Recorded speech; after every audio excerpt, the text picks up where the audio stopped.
Good morning, David. Good morning, Salim. David, as you know, I'm a scientist. Then Yes. I have to ask this question. Can we learn anything from science to benefit risk management? You know, and maybe the viewers don't know, that actually I too started my career as a scientist, as a biochemist and then a biophysicist, researching into protein structures. And that was my first 10-year career before I discovered risk management. So yes, I think we're both scientists and we're both interested in the world of science. There are things we can learn from science, and I'm sure you have your own views, which I'm interested to hear. What is the basis of science? The basis of science is experiment.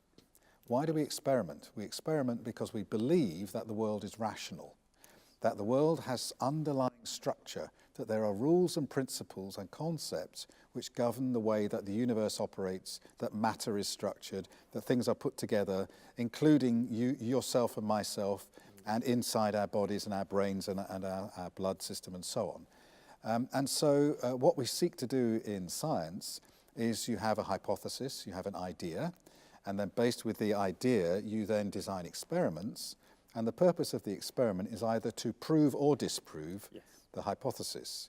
And having done experiments and gathered data and analyzed the data, you improve the hypothesis.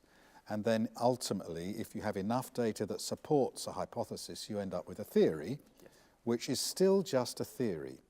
What we learn, I think, here is that there's underlying structure, there is something to be discovered, and that by applying a structured approach with creativity, as we spoke about earlier, we can discover some of those things. But the other thing I've learned in my years as a scientist, and then from not being an active scientist from just watching, is that very often we discover that the things we thought we knew are now known not to be true. So I started in biochemistry. One of my daughters actually, purely by chance, also studied biochemistry and is a very successful scientist now in her own right. Good. And I once went to her university to spend the weekend, and I arrived early. She was in a lecture, so I went and sat in the back of her lecture. And the lecturer was talking about my area of specialism where I did my doctorate. So I thought this will be very interesting. And he started off by saying, we used to think this, now we know it's not true. And now we have this, and I went, that was my speciality. You can't say it's not true. I know. But of course, I knew it, and we discovered something new. So uncertainty is inherent in the world of science. Even the things we think we know, even our loved theories, sometimes something happens to disprove them, and then we have to review our theories. And so the idea of uncertainty is built into science, that you do the best with what you have, you structure it in a way that makes sense, then you always take account of new data. And new data then proves or disproves the theory or the hypothesis. I think the same is true for risk management. What about tools which are used in science? Can these tools really be adapted and used in risk management? Certainly analytical tools can, and the whole idea of statistics and probability theory and so on originated from the study of the physical world. And so those sorts of tools, I think, are very simple to adapt. Some of the heavy technology tools, maybe not, but the ideas behind them. I was talking to, this may sound odd, but a scientist in Vatican City in Rome who works for the Pope, who is a Monsignor of philosophy of science. And he is expert in nanotechnology, actually in picotechnology, and was talking about the use of waveguides to create pico waves, which can then be used to create very fast processes that use no energy and generate no heat. Fascinating, and this is happening in the Vatican. Who would think it? I was thinking, well, how does this help me in risk management? And of course, the idea of a molecule level or atom level waveguide in quantum terms is no help to me at all, unless I'm in that particular field. But the idea that you could have a waveguide, and the waveguide creates phases within the waveguide, and you have phase alignment, which is unexpected, where you think that things will go through the waveguide unrestricted, but they generate their own phases naturally. That's interesting. And so could we adapt that principle into risk management that says, let's have a process that provides a waveguide, and we put our risk creativity, our identification into the waveguide, we add our data to the stream, Yes. and we see if packets of information emerge at the other end.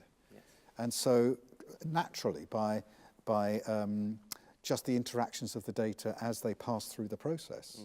Now that is a stimulating thought that came from a discussion and then lunch with this Monsignor in the Vatican, Yes. which is thinking about quantum theory and his particular application of it, but nothing to do with developing super-fast processors, Yes. but thinking about the idea in a different setting.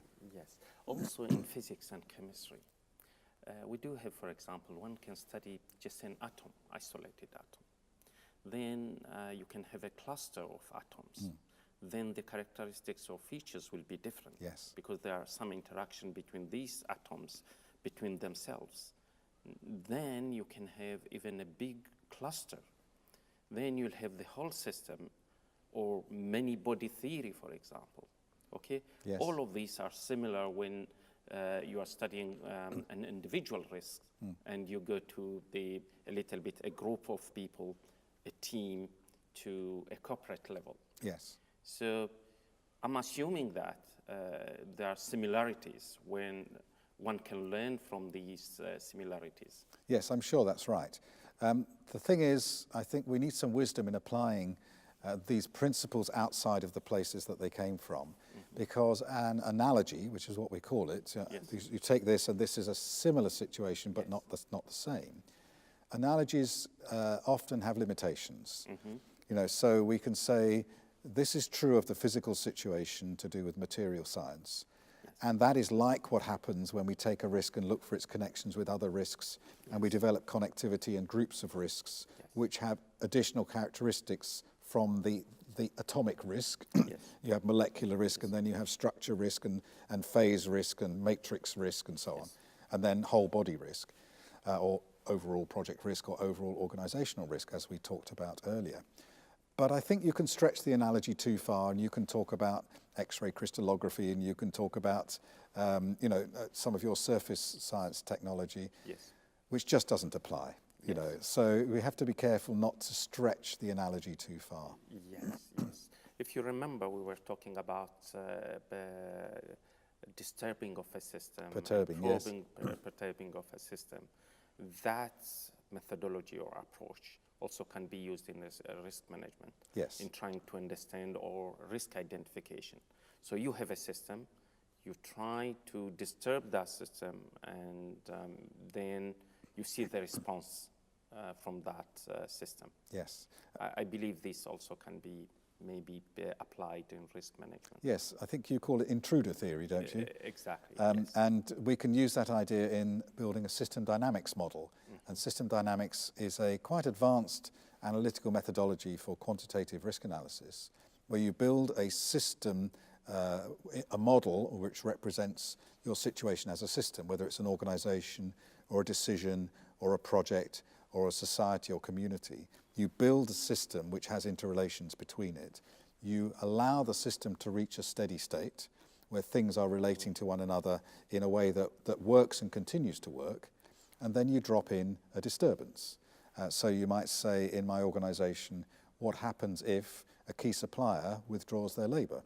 And in the model you take that out, and the system becomes unstable and everything moves, and you can watch the different parts moving. Then it reaches a new steady state, and so you can see the overall effect, of one particular change. And we could actually simulate the withdrawal of a supplier over a period of time. They reduce their involvement, they reduce it further, then they exit the market.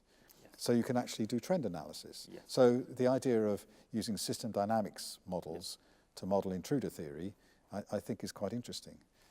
Thank you very much, David. It's fascinating, and we could talk about this all day, couldn't we? But we mustn't. Yes, thank you. Thank you.